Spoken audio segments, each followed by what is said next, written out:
What's up, guys?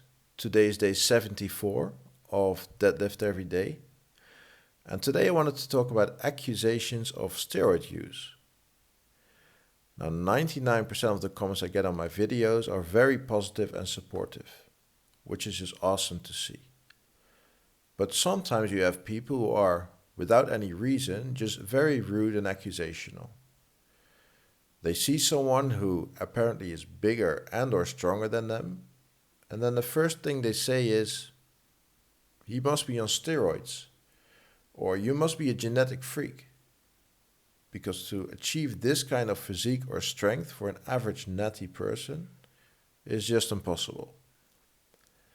And yes, it is possible that someone may have favorable genetics, be it the muscle insertions, the rate at which that person gains muscle or strength.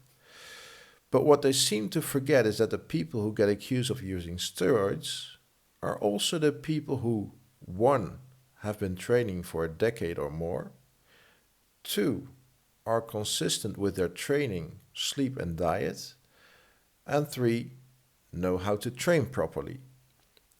And with knowing how to train properly, I'm referring to the exercises they choose to do, how often they train those movements, and the intensity at which they train.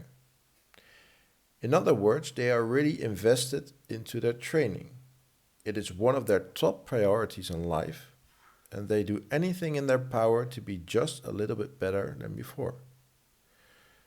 And if you look at some of the more popular YouTubers who concern themselves with natural bodybuilding and their strength, it really shows in their results.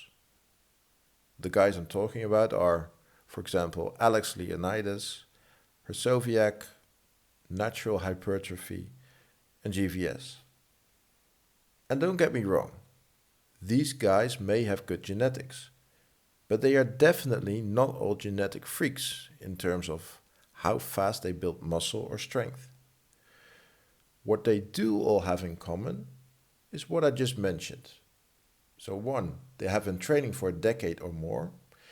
2, they are consistent with their training, sleep and diet. And 3, they know how to train properly. Combine that with incredible work ethic and you have someone that looks very, very good. In the case of Alex Leonidas, who focuses a bit more on strength, you have someone that is also very, very strong. It is all just a matter of consistency and hard work. And to some people, these results may not look natural, but that is just because a lot of people just don't want to make that sacrifice. So yes, they are correct. The average lifter you see in your gym does not look like that.